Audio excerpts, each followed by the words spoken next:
quick little dinner here. Some fried chicken.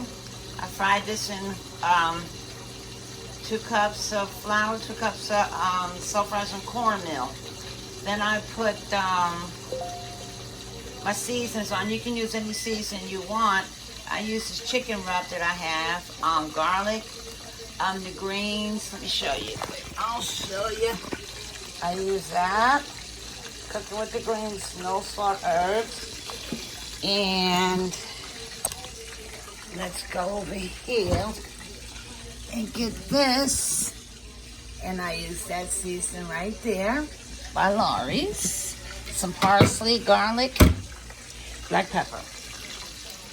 Collard greens, meatless, liquid smoke. Scallions are in there. Vinegar, sugar, salt, pepper, and crushed red peppers. Real simple.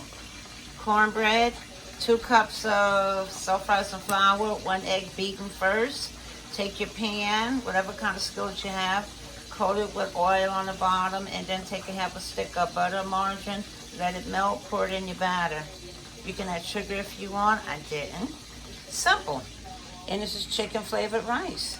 I made my own bouillon, chicken bouillon, with garden bouillon, and made the rice. You know what I mean? Real simple. Real simple. Real simple.